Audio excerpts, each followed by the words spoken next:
সকলকে নমস্কাৰ। মই প্ৰদীপ। বিভিন্ন কাহিনী বিভিন্ন সময়ত আপোনালোকক মই বহুত ক'লো। আজি মই আপোনালোকক মোৰ বন্ধু এজনৰ কথা এটা ক'ম, মানে কাহিনী এটা ক'ম। মোৰ বন্ধুজনে ফাৰ্মাচিষ্ট পাছ কৰি আহি এখন ফাৰ্মাচী দিলে আৰু তেওঁৰ মন যে ৰাইজক সহায় কৰা।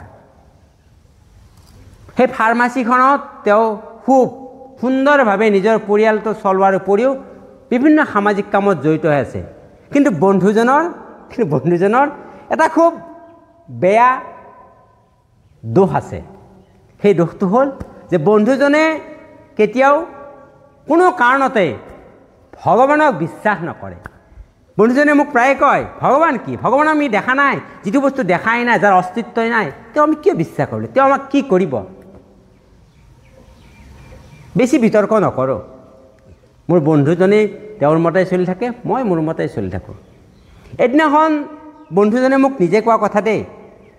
এদিনাখন বন্ধুজনে সন্ধিয়া পৰত ফাৰ্মাচীত আছে, বতৰ ডাৱৰীয়া, অকণ বৰষুণ দি আছে। তেতিয়া বন্ধুজনৰ ফাৰ্মাচীত বেছি মানুহ অহা নাই। বন্ধুজনে ভাবিলে যে মই ফাৰ্মাচীখন বন্ধ কৰি ঘৰলৈ যোৱাই ভাল হ'ব, কাৰণ হয়তো কিছু পিছতে ডাঙৰ বৰষুণো হ'ব পাৰে। এই বুলি ভবাৰ সময়তে এজন 10-12 বছৰীয়া ল'ৰাই বৰষুণত তিতিয়ে ফাৰ্মাচীলৈ সোমাই আহিল আৰু ক'লে যে মোৰ মাৰ যথেষ্ট জ্বৰ, গা বেয়া, গতিকে এইখিনি পইচা লওক আৰু মোক ঔষধ দিয়ক। এই বুলি কোৱাৰ লগতে মোৰ বন্ধুজনে ঔষধটো আনিবলৈ যোৱাৰ সময়তে কি হ'ল, হঠাতে কাৰেণ্ট গুচি গ'ল। আপোনালোকে হয়তো ভাবিছে কাৰেণ্ট গুচি গ'ল কি হ'ব, ইনভাৰ্টাৰ আছে। সেইদিনা ৰাতিপুৱা ইনভাৰ্টাৰটোৰো বেয়া হৈ আছিল, গোটেই ফাৰ্মাচীখন আন্ধাৰ হৈ পৰিল। তেতিয়া বন্ধুজনৰ মোৰ নিজৰ ফাৰ্মাচী যেতিয়া, তেওঁ নিজে বটল এটা আনি ল'ৰাজনক আন্ধাৰে মুন্ধাৰে বটলটো দি ক'লে, যোৱা এইটো লৈ গৈ খুৱাই দিবা, তোমাৰ মাৰ অসুখ ভাল হৈ যাব। এই বুলি কোৱাৰ পিছত ল'ৰাজনে ঔষধটো লৈ ফাৰ্মাচীৰ পৰা ওলাই গ'ল। চিকমিকনিত দেখিল যে ল'ৰাজনে খুব বেগাই ফাৰ্মাচীৰ পৰা আঁতৰি গৈছে। পিছ মুহূৰ্ততে দোপালপিতা বৰষুণ আৰম্ভ হ'ল আৰু দোপালপিতা বৰষুণৰ লগে লগে কি হ'ল, তৎক্ষণাত কাৰেণ্টটো আহি গ'ল। তেতিয়া মোৰ বন্ধুজনে লক্ষ্য কৰিলে যে যি ঠাইৰ পৰা ঔষধৰ বটলটো দিছিল, হয়তো জ্বৰৰ দৰৱ বুলিয়ে দিছিল, তাততো কি আছিল, নিগনি মাৰা ঔষধৰ বটল দুটামান আছিল। তেওঁৰ লগত যিজন ল'ৰাই কাম কৰে, তেওঁ বোধহয় ৰেকখনত থোৱাত অসুবিধা হৈছিল। বন্ধুজনৰ কি হ'ল, ঘামি গ'ল। কি হ'ব এতিয়া? এই বুলি ভাবি তেওঁ ভাবিলে কি হ'ব, ল'ৰাটোৰ ঘৰ ক'ত, মই একো নাজানো, কি হ'ব এতিয়া? তেতিয়া সেই মুহূৰ্তত কি হ'ল, মোৰ বন্ধুজনৰ দেউতাকে এটা কথা কৈছিল সময়ত, কৈছিল, তই যদি কেতিয়াবা বিপদত পৰ, যদি কেতিয়াবা অসহায় অনুভৱ কৰ, তেতিয়া তই ভগৱানক তোৰ মনৰ কথাটো খুব শুদ্ধ মনে কৈ দিবি, ভগৱানে তোৰ কথা নিশ্চয় শুনিব। দেউতাকে কোৱা কথা মনত পৰাৰ লগে লগে বন্ধুজনে যি ঠাইত সাধাৰণতে চাকি জ্বলায়, বন্ধুজনে নিজে নজ্বলায়, এজন কাম কৰা ল'ৰাৰ হতুৱাই জ্বলায়। তেওঁ সেই তাত গ'লে আৰু ভগৱানৰ শ্ৰীকৃষ্ণৰ মূৰ্তি এটা তেওঁ তাত থৈ দিয়া আছে।